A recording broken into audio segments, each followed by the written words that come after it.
Makanya umat Islam itu wajib belajar agama Islam. Nggak boleh kemudian mencukupkan diri, sudah yang penting KTP saya Islam, yang penting saya lahir dari rahim yang Islam, ya sudah wis. Ya. Nggak mau belajar agama Islam sama sekali. Ini nggak boleh. Ya. Talabul ilmi fardhatun ala kulli muslim. Jadi menuntut ilmu agama itu wajib. Itu tuntutan untuk setiap individu muslim.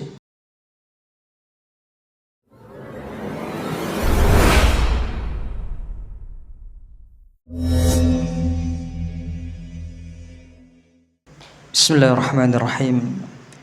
Assalamualaikum warahmatullahi wabarakatuh.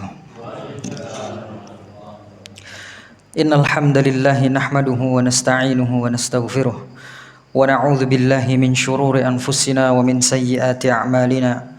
Man yahdihillahu fala mudilla lahu wa may yudlil fala hadiya lahu. Asyhadu an la ilaha illallah wahdahu la syarika lahu wa asyhadu anna Muhammadan 'abduhu wa rasuluhu la nabiyya ba'dahu. قال الله تعالى في كتابه الكريم يا أيها الذين آمنوا اتقوا الله حق تقاته ولا تموتن إلا وأنتم مسلمون وقال يا أيها الناس اتقوا ربكم الذي خلقكم من نفس واحدة وخلق منها زوجها وبث منهما رجالا كثيرا ونساء واتقوا الله الذي تساءلون به والأرحام إن الله كان عليكم رقيبا وقال يا أيها الذين آمنوا اتقوا الله وقولوا قولا سديدا يصلح لكم أعمالكم ويغفر لكم ذنوبكم ومن يطع الله ورسوله فقد فاز فوزا عظيما أما بعد فإن أصدق الحديث كتاب الله وخير الهدى هدى محمد صلى الله عليه وآله وسلم وشر الأمور محدثاتها فإن كل محدثة بدعة وكل بدعة ضلالة وكل ضلالة في النار.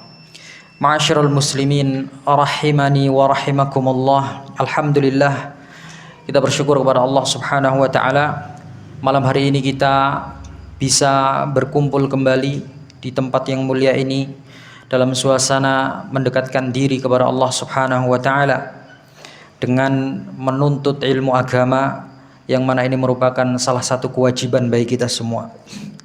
Kita akan melanjutkan pembahasan kitab yang dikarang oleh Syekh Muhammad bin Abdul Wahhab rahimahullahu taala, yaitu Kashfus Syubhat, menyingkap syubhat-syubhat yang berkaitan dengan berkaitan dengan akidah. Ya. Dan kita sebetulnya masih membahas tentang pengantar dari Syekh Muhammad bin Abdul Wahhab, yang mana pengantar ini nantinya akan mengantarkan kepada kita kepada pembahasan inti, yaitu membedah syubhat-syubhat yang ada tentang masalah akidah. Kaum muslimin rahimani wa rahimakumullah, pada pembahasan yang lalu kita telah membahas sebuah pembahasan tentang alasan orang-orang musyrikin yang enggan menerima dakwah tauhid, ya, yang dibawa oleh Nabi Muhammad sallallahu alaihi wasallam. Yaitu kemarin telah kita bahas bahwa yang menjadi alasan mengapa orang musyrikin ini mereka tidak mau menerima dakwah tauhid, padahal sebetulnya mereka faham tentang kebenaran agama yang dibawa oleh Nabi Muhammad. Mereka mengenal Allah Subhanahu wa taala dengan baik. Mereka tahu bahwasanya Allah Maha Mencipta, Maha Memberi, Maha Mengatur alam semesta. Tapi mengapa kok mereka tidak mau kemudian menerima dakwah tauhid yang dibawa oleh Nabi Muhammad ini? Di antara alasannya adalah karena adanya sikap fanatisme, ya, fanatik, baik terhadap suku maupun kepada tradisi-tradisi, ya. Dan jamaah yang dirahmati Allah, sikap fanatisme ini merupakan tembok penghalang yang besar, ya, tembok penghalang yang kokoh bagi seseorang dari hidayah Allah Subhanahu wa taala.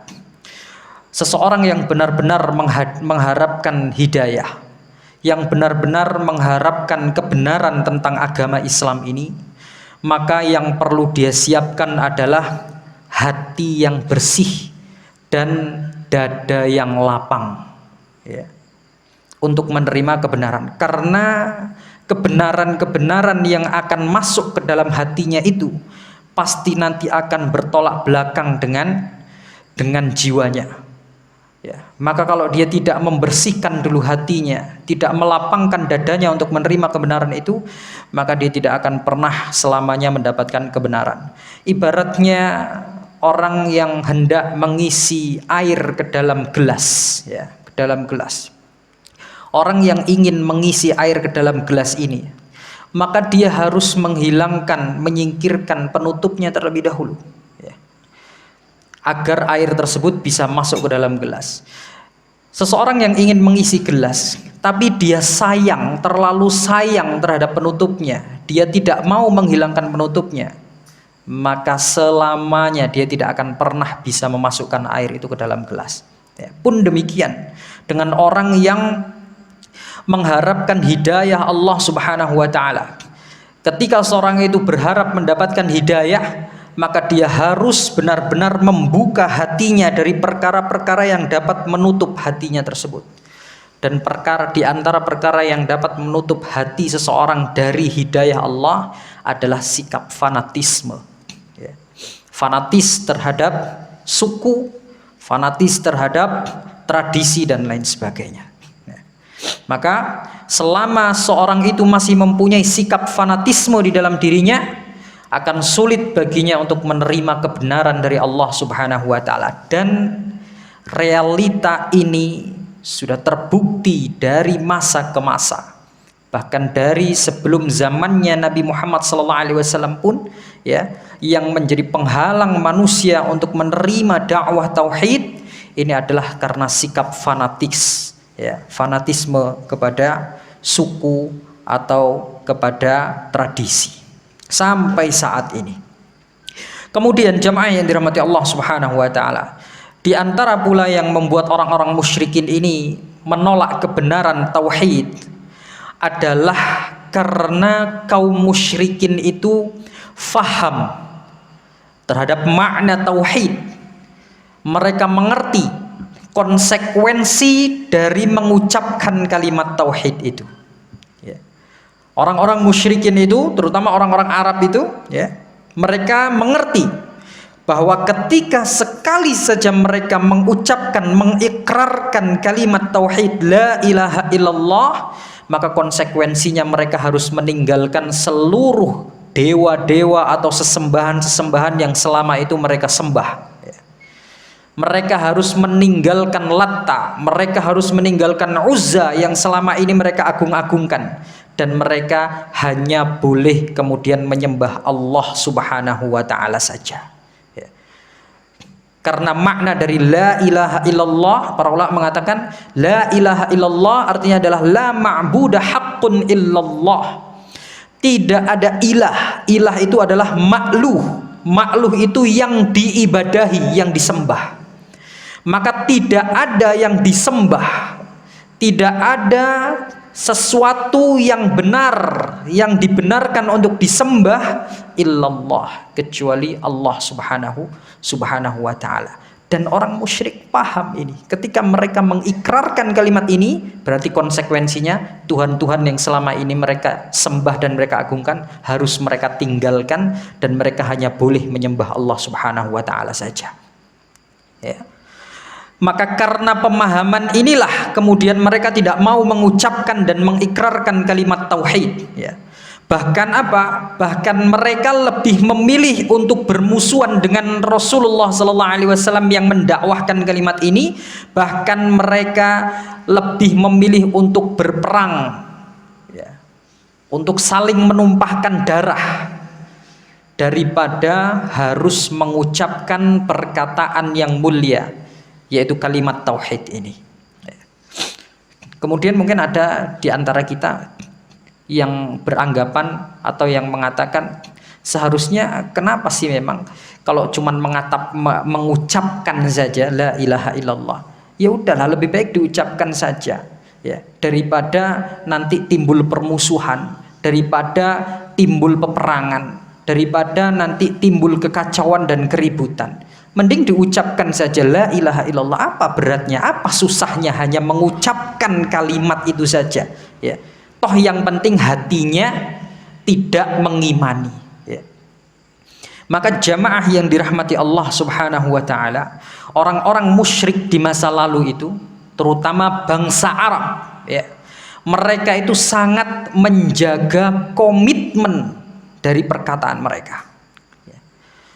Mereka itu adalah orang-orang yang mempunyai prinsip dalam beragama, pendirian.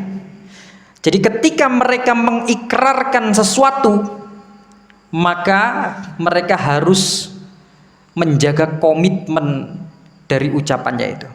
Kalau mereka sudah bersaksi bahwasanya tidak ada sesembahan yang berhak untuk disembah kecuali Allah, ya sudah, berarti mereka harus berkomitmen untuk tidak lagi menyembah selain Allah subhanahu wa ta'ala. Ini orang-orang musyrik. Maka tidak heran jamaah yang dirahmati Allah, seringkali kita dapati sebuah kisah ketika orang-orang musyrik itu kemudian mereka mendapatkan hidayah dan kemudian mereka mengikrarkan kalimat tauhid la ilaha illallah ya, maka mereka akan siap mempertahankan kalimat tersebut baik hidup maupun mati. Bilal bin Abi Rabah contohnya ya. Ketika dia sudah mengucapkan la ilaha illallah, tak peduli sesakit apa siksaan yang dia terima, yang keluar dari lisannya adalah ahad ya. Dia disiksa, dipukuli ya, bahkan hampir dibunuh, diancam dan lain sebagainya. Tapi ketika lisannya sudah mengikrarkan kalimat ini, kalimat yang mulia ini, maka dia memegang janjinya, komitmennya terhadap kalimat tauhid ini ya. Dan masih banyak lagi contoh-contoh yang dialami oleh para sahabat-sahabat Nabi Shallallahu Alaihi Wasallam. Ketika mereka sudah mengucapkan kalimat tauhid la ilaha illallah, maka seberat apapun siksaan tidak bisa menggoyahkan prinsip mereka dalam menjaga ucapan ini. Berbeda mungkin dengan orang-orang di akhir zaman ini ya, di masa kita ini. 100 kali orang mengucapkan kalimat tauhid, bahkan 1000 kali, maka sebanyak itu pula mereka melakukan kemusyrikan ya. La ilaha illallah, la ilaha illallah ya. Bahkan kalau zikir sampai 1000 kali banyak, la ilaha illallah, la ilaha illallah, la ilaha illallah, diulang-ulang kalimat tauhid ini ya. Tapi sebanyak itu pula mereka melakukan kemusyrikan ya. Bahkan kalimat tauhid ini diperjualbelikan dengan dunia, ditukar dengan dunia, diiming-imingi dengan Indomie, murtad dia ya. Di suatu tempat itu pernah ada suatu program yang dilakukan oleh agama sebelah itu, kristenisasi ya. Mereka mendatangi pelosok-pelosok dengan membawa Indomie, kemudian membawa beras ya. Mereka diiming-imingi dengan Indomie 1 kardus dan beras 1 karung ya, dengan syarat harus mau mengikuti agama mereka. Dilakukan ya. Terjadi itu bukan cuma dongeng, itu benar-benar terjadi ya. Diiming-imingi dengan beras 1 karung, murtad mereka. Jadi karena kemudian mungkin ini sering kita dengar ya, karena ingin menikahi pasangan yang beda agama misalnya, kemudian dia rela meninggalkan keyakinan agama Islam. Wal'iyadzubillah jamaah yang dirahmati Allah. Kalimat yang diperjuangkan oleh Nabi Shallallahu Alaihi Wasallam dan para sahabatnya dengan cucuran keringat dan darah ya, tidak dianggap berharga bahkan oleh kaum muslimin di akhir zaman ini. Dahulu 300 kaum muslimin, mereka tidak gentar, lutut mereka itu tidak gemetar dan hati mereka tidak takut. Melawan berapa? Melawan 3.000 atau melawan 1.000 musyrikin ya, pada peristiwa Badar. Dalam peristiwa Uhud 700 umat Islam, mereka tidak gentar melawan 3.000 musyrikin. Dalam peristiwa apa lagi? Perang Ahzab atau Khandaq, 3.000 kaum muslimin menyongsong datangnya 10.000 kaum musyrikin, dan mereka nggak takut. Dan masih banyak peperangan-peperangan dengan jumlah pasukan yang timpang jauh jumlahnya ya, antara kaum muslimin dan orang-orang musyrikin, namun kaum muslimin sedikit pun tidak gentar menghadapi permusuhan dan ancaman dari kaum musyrikin. Kenapa jamaah yang dirahmati Allah kok bisa sedemikian besarnya mental kaum muslimin di masa lalu? Karena komitmen mereka terhadap kalimat tauhid, prinsip mereka di atas tauhid setelah mereka mengucapkannya ya, bagaikan karang yang tak bergeming ketika dihantam oleh ombak ya, sangat kokoh ini ya. Jadi umat Islam di masa lalu itu seperti itu. Sekali mereka mengucapkan la ilaha illallah, maka mereka akan menerima segala konsekuensi dari penerapan kalimat tersebut. Mereka tidak gentar melawan suatu apapun. Dalam sebuah kisah, saya ingin berkisah sedikit.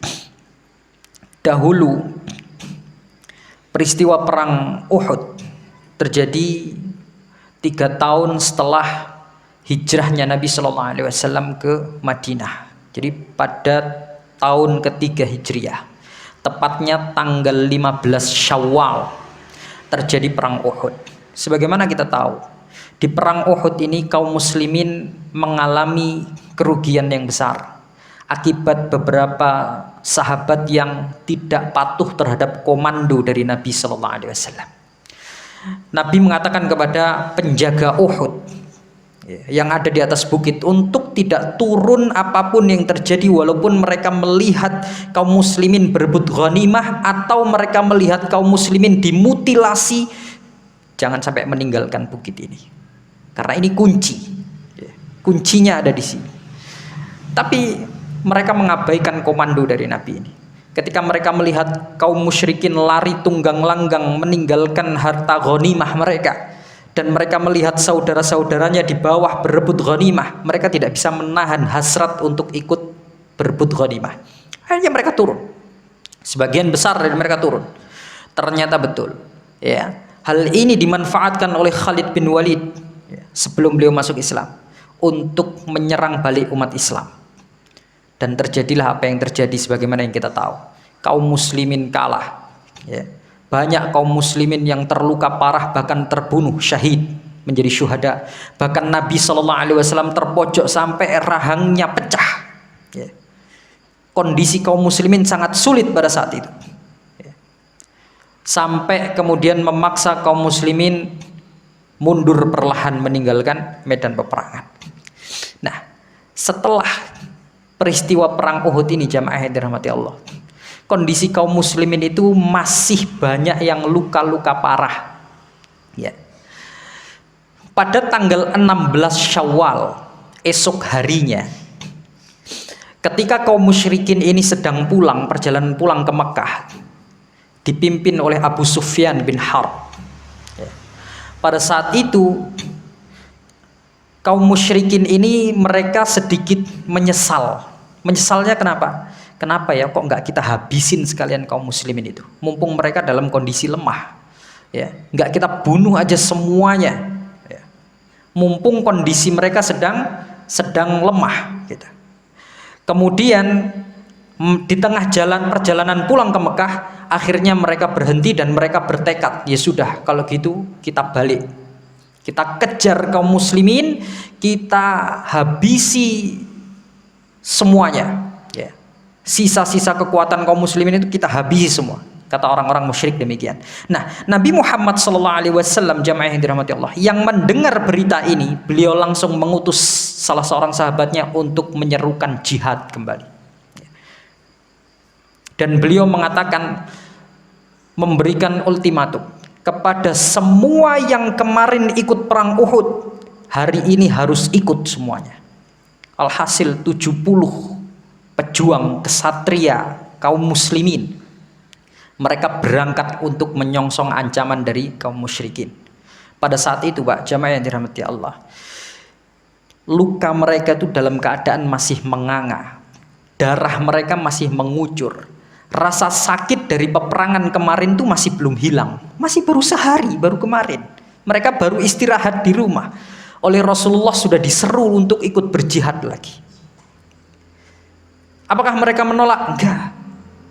Mereka mendengar, mereka berangkat.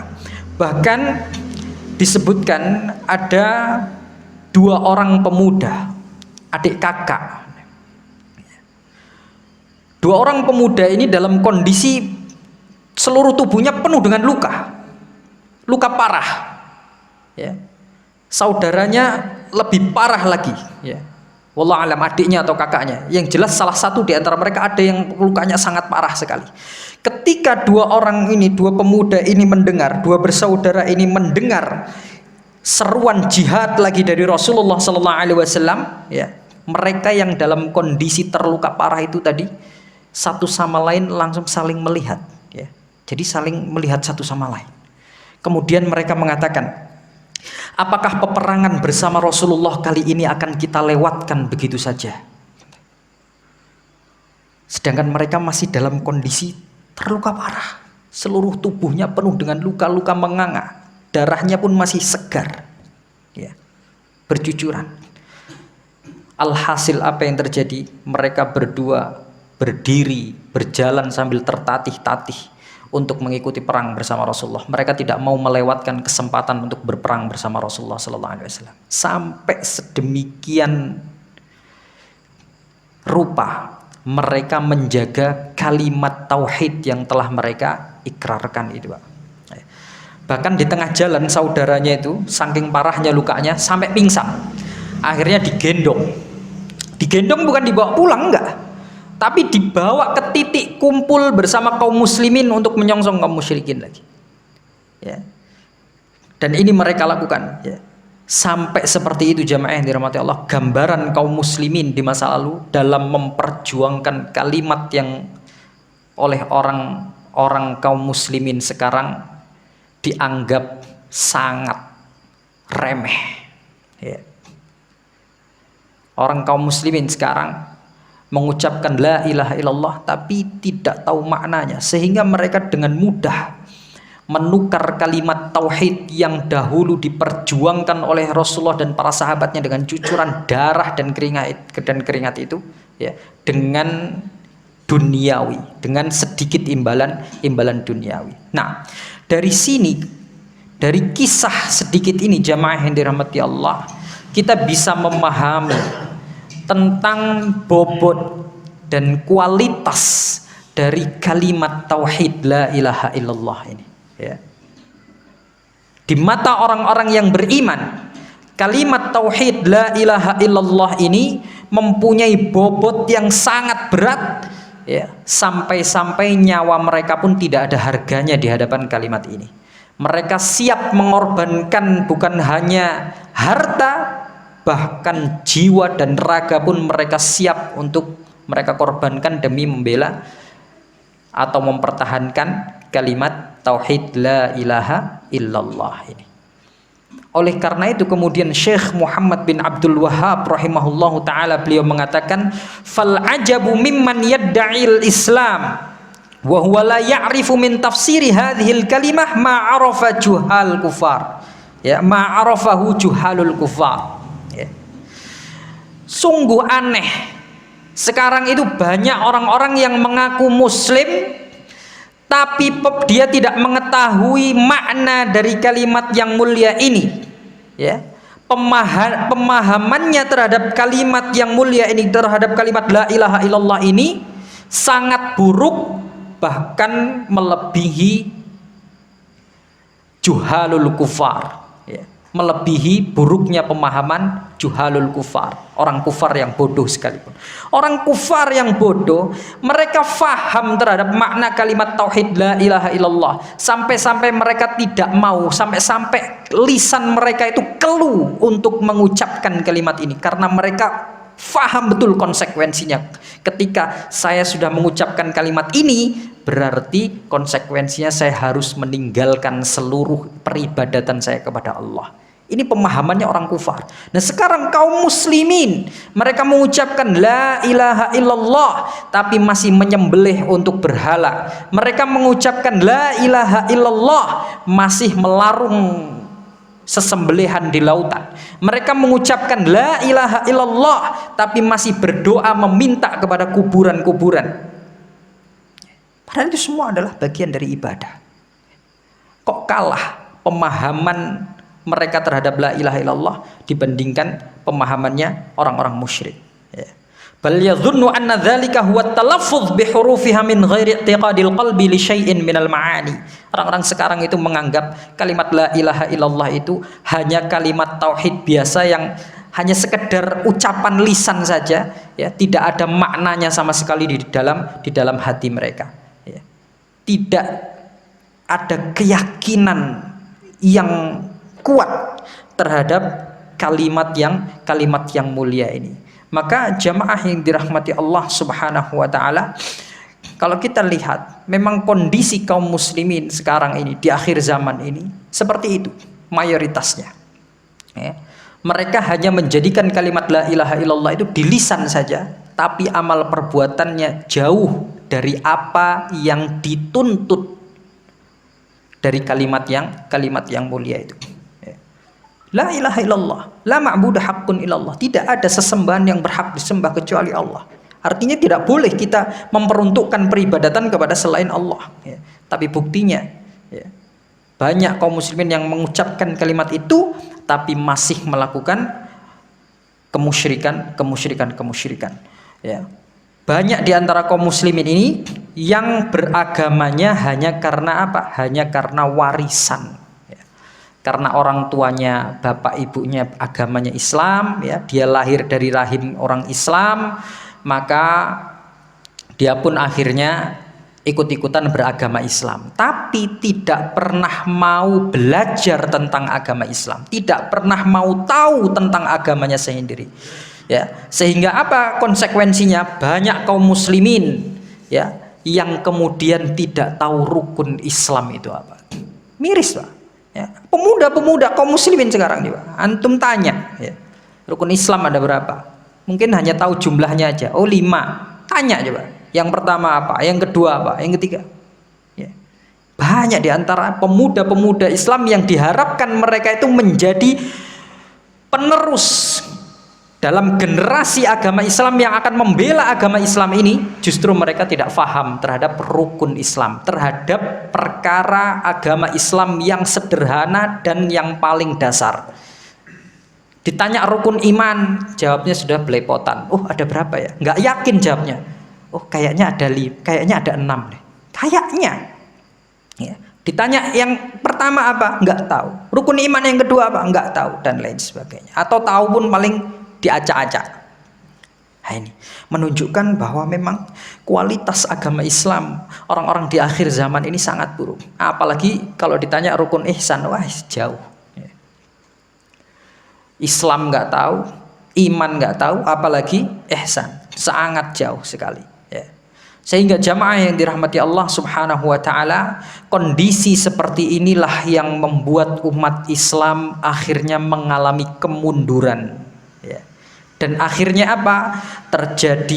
Yang terjadi adalah mereka tidak lagi disegani oleh musuh-musuhnya, oleh musuh-musuh Islam. Dahulu nggak ada orang yang berani macam-macam dengan orang Islam, ya. Nggak ada orang yang berani mengusik umat Islam. Sekarang umat Islam dihina, direndahkan, ya.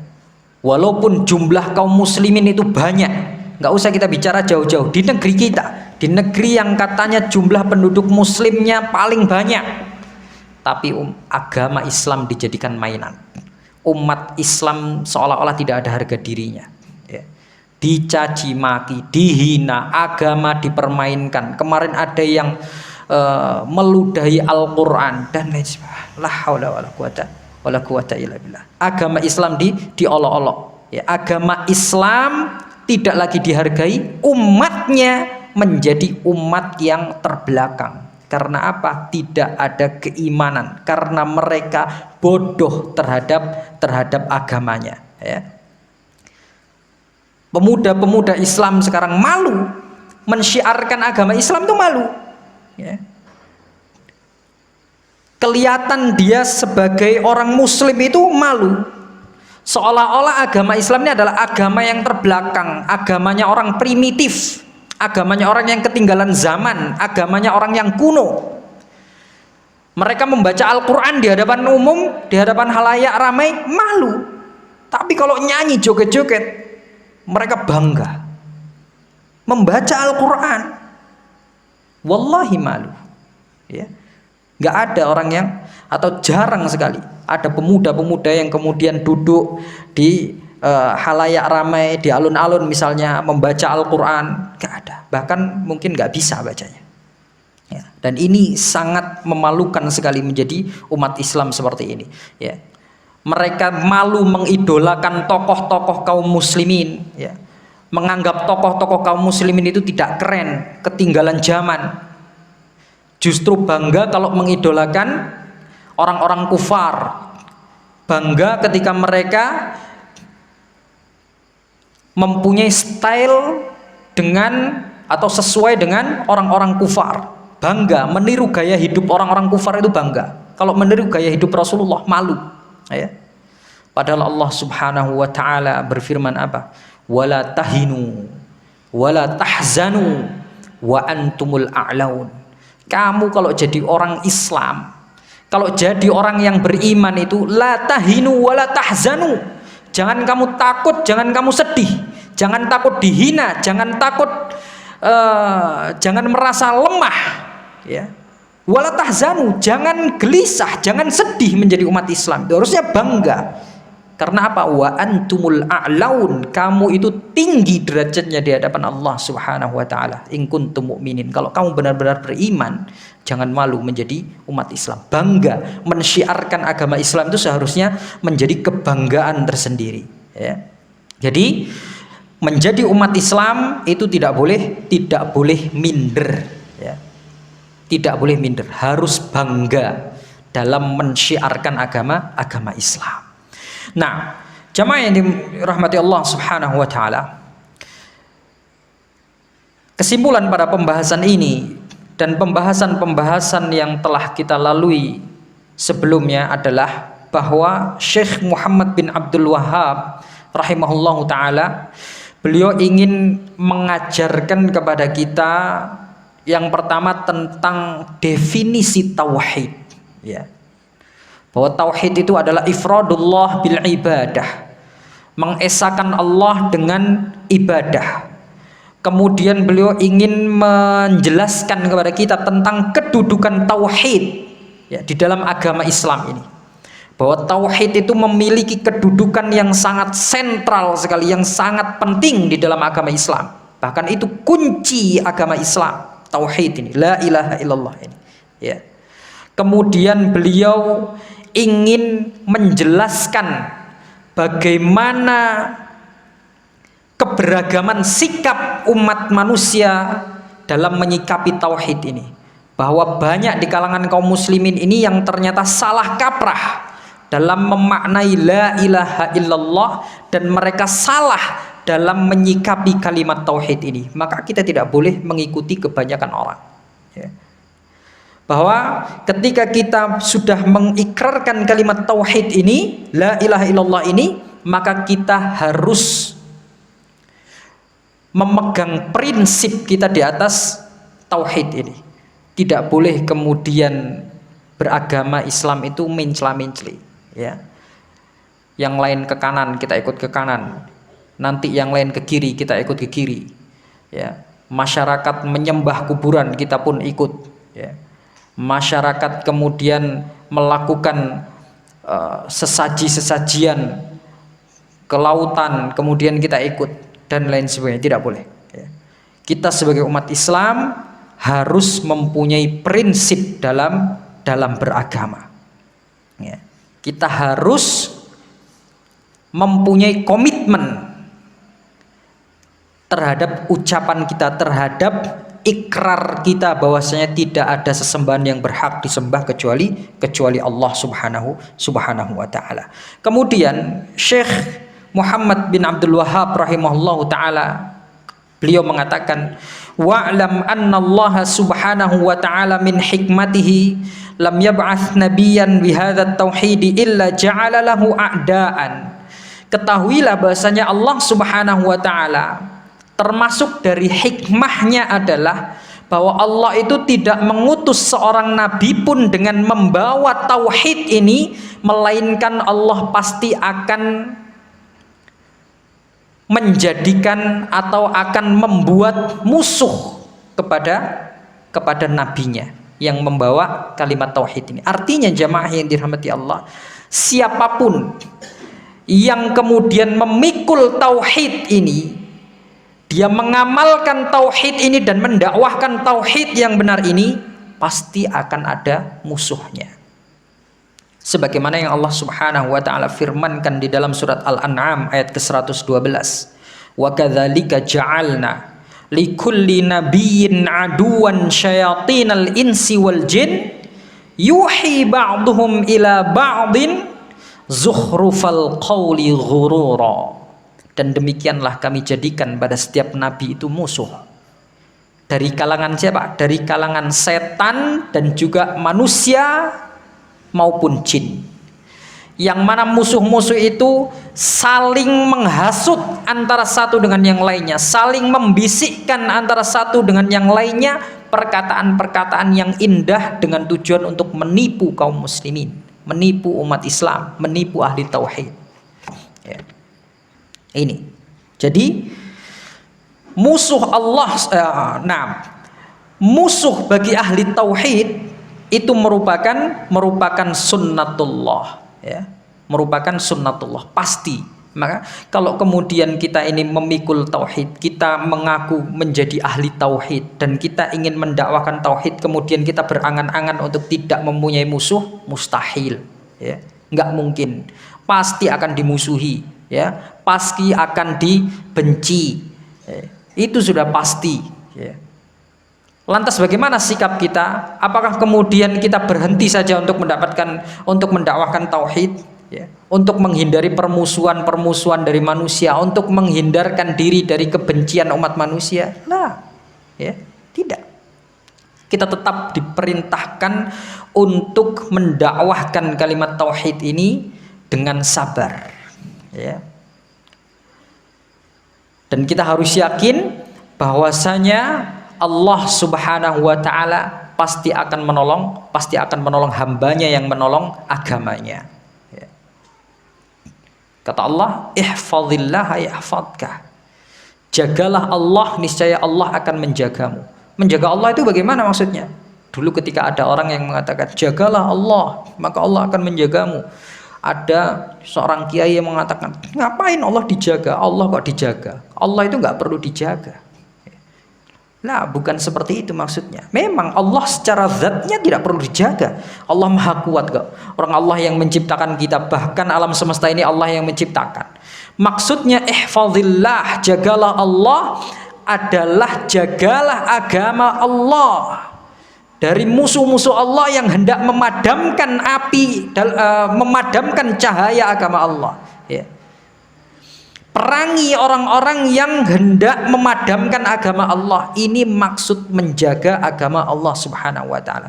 Syaikhul Utsaimin mengatakan, di antara bentuk kita menjaga agama Allah adalah dengan menjaga syariat Allah, mengerjakan syariat Allah dan meninggalkan larangan-larangan Allah Subhanahu wa taala. Ini makna dari ihfazillah, ya, jagalah Allah, menjaga syariat Allah, menjaga agama Allah dari musuh-musuhnya yang hendak memadamkan cahaya Allah Subhanahu wa taala. Kalau kita menjaga Allah, apa yang akan kita dapatkan?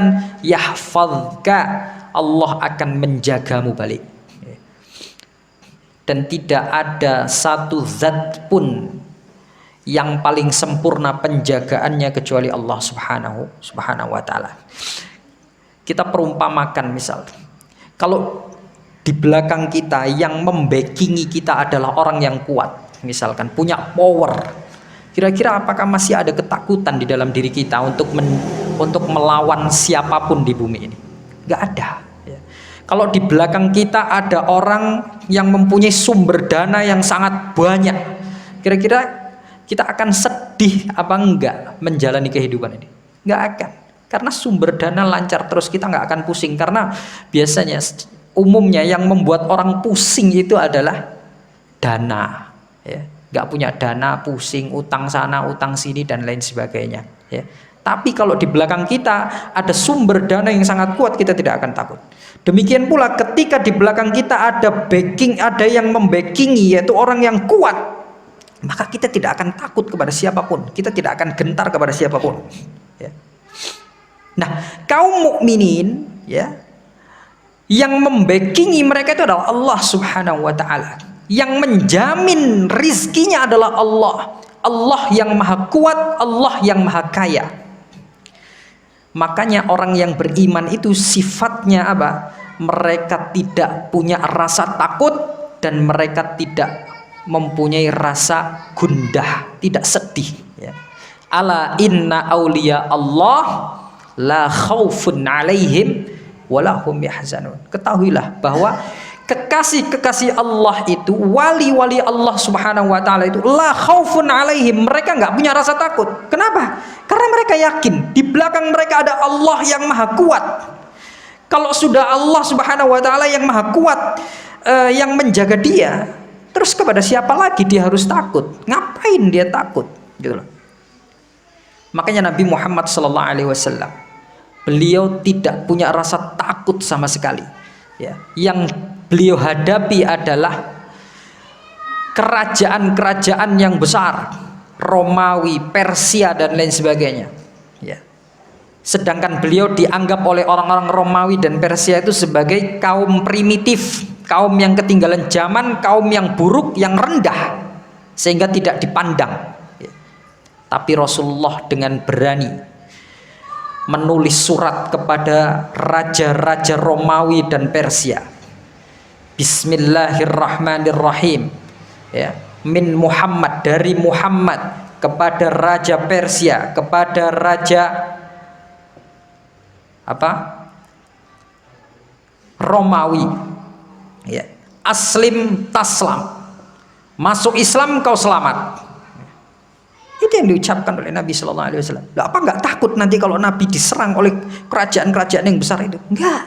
Karena apa? Yakin bahwa Allah Subhanahu wa ta'ala akan menjaga beliau. Allah yang maha kuat, tidak ada daya dan upaya, tidak ada kekuatan yang melebihi Allah Subhanahu wa ta'ala. Dan seperti itulah seharusnya kita sebagai umat Islam itu. Kalau keyakinan kita terhadap kalimat tauhid itu sudah kuat, maka tidak akan ada lagi rasa takut di dalam hati kita. Jamaah yang dirahmati Allah Subhanahu wa taala. Kemudian Syekh Muhammad bin Abdul Wahhab rahimallahu taala, beliau mengatakan, wa qad yakunu li a'da'it tauhid ulumun katsiratun wa kutubun wa hujajun. Terkadang musuh-musuh ahli tauhid itu, mereka itu orangnya pintar, ada yang mempunyai ilmu yang banyak, ada yang mempunyai kitab, mereka membaca kitab, mereka mempunyai argumentasi untuk membela kemusyrikannya, untuk membela kesesatannya, ya. Sebagaimana yang difirmankan oleh Allah Subhanahu wa taala dalam surat Ghafir ayat ke-83, falamma ja'athum rusuluhum bil bayyinati farihu bima indahum minal ilm, ya. Ketika orang-orang musyrikin itu, atau ketika utusan Allah Subhanahu wa taala itu datang kepada kaum musyrikin, ya, menyampaikan agama Islam dengan berbagai macam bukti kebenaran tentang agama Islam, Yang dilakukan oleh orang musyrikin itu apa? Mereka bangga, menolak ajaran agama Islam ini dengan bangga, ya, karena pengetahuan ilmu yang mereka miliki. Artinya orang-orang musyrikin itu, ya, terkadang mereka itu mempunyai ilmu, terkadang mereka itu pandai berdebat, terkadang mereka itu mempunyai argumentasi untuk melemahkan keyakinan kaum muslimin, ya. Sehingga apa yang terjadi? Yang terjadi adalah banyak di antara kaum muslimin yang tidak belajar hanyut dengan argumentasi yang dimiliki oleh orang-orang kufar itu. Oleh karenanya dinasihati oleh Syekh Muhammad bin Abdul Wahhab, "Idza arafta dzalika wa arafta anna at-tariqa ila Allah ta'ala la budda lahu min a'da'in qa'idina 'alaihi ahlu fasahatin wa ilmin wa hujajin fal wajibu 'alaika an ta'lama atau an tu'allima, ya, min dinillahi ma yasiru laka silahan tuqatilu bihi haula'i syayatin." Kalau kamu sudah tahu bahwa agama Allah Subhanahu wa ta'ala itu, atau engkau sudah tahu ketika engkau membawa kalimat tauhid ini pasti memiliki musuh, ya, musuh-musuh yang fasih, musuh-musuh yang pintar dalam berdebat, musuh-musuh yang mempunyai ilmu dan mempunyai argumentasi, maka wajib bagimu untuk mengetahui atau belajar agama Islam agar engkau mempunyai senjata yang bisa digunakan untuk memerangi argumentasi kaum musyrikin itu, argumentasi yang dibawa oleh musuh-musuh tauhid itu. Supaya apa? Supaya kita tidak termakan oleh syubhat. Karena syaitan menyesatkan manusia itu imma dengan syubhat atau dengan syahwat. Dengan syahwat maka kita harus bersabar menahan syahwat kita. Dengan syubhat ini yang rancu, ya, dia memberikan kerancuan-kerancuan seolah-olah apa yang mereka lakukan ini benar karena ada dalilnya nih, ya. Tapi ternyata salah dalilnya. Untuk mengetahui syubhat-syubhat ini bagaimana caranya? Ya, kita harus belajar. Makanya umat Islam itu wajib belajar agama Islam. Nggak boleh kemudian mencukupkan diri, sudah yang penting KTP saya Islam, yang penting saya lahir dari rahim yang Islam, ya sudah wis, ya. Nggak mau belajar agama Islam sama sekali. Ini nggak boleh, ya. Talabul ilmi fardhatun ala kulli muslim. Jadi menuntut ilmu agama itu wajib. Itu tuntutan untuk setiap individu muslim, ya. Karena dengan ilmu agama seseorang akan semakin kokoh keimanannya kepada Allah. Dengan ilmu maka dia akan semakin mantap dalam menjalankan syariat-syariat Allah Subhanahu wa ta'ala, dan dengan ilmu dia bisa menepis segala kerancuan-kerancuan yang dilontarkan oleh musuh-musuh agama Islam. Jamaah yang dirahmati Allah Subhanahu wa ta'ala. Jadi demikianlah kesimpulannya adalah bahwa kita semua sebagai umat Islam yang benar-benar ingin menegakkan kalimat tauhid ini pasti akan mendapatkan aral rintang, ya. Pasti jalannya itu tidak akan mulus, ya. Pasti akan ada orang yang memusuhi, ya. Namun demikian kita diperintahkan untuk tetap sabar di atas agama Islam ini dan tetap sabar dalam mendakwahkan kalimat tauhid. Terkadang memang kita lelah, terkadang kita futur, tapi di saat futur seperti itu kita lihat, kita flashback kembali, ya, kepada perjuangan Rasulullah SAW dan para sahabatnya dalam mempertahankan dan memperjuangkan kalimat tauhid ini. Dengan demikian insya Allah akan kembali mendongkrak semangat kita dalam mendakwahkan dan mempertahankan tauhid ini sampai nanti kita dipanggil oleh Allah Subhanahu wa taala. Demikian kiranya apa yang bisa saya sampaikan pada kesempatan yang berbahagia ini. Kurang lebihnya saya mohon maaf. Semoga kita semua diberi keistiqomahan oleh Allah Subhanahu wa taala di atas jalan Shiratal Mustaqim, dan semoga kita dimatikan oleh Allah Subhanahu wa taala di atas agama yang mulia ini dalam kondisi husnul khatimah. Amin Allahumma amin. Kita akhiri dengan doa kafaratul majlis. Subhanakallahumma wa bihamdika asyhadu an la ilaha illa anta astaghfiruka wa atubu ilaik. Wassalamualaikum warahmatullahi wabarakatuh.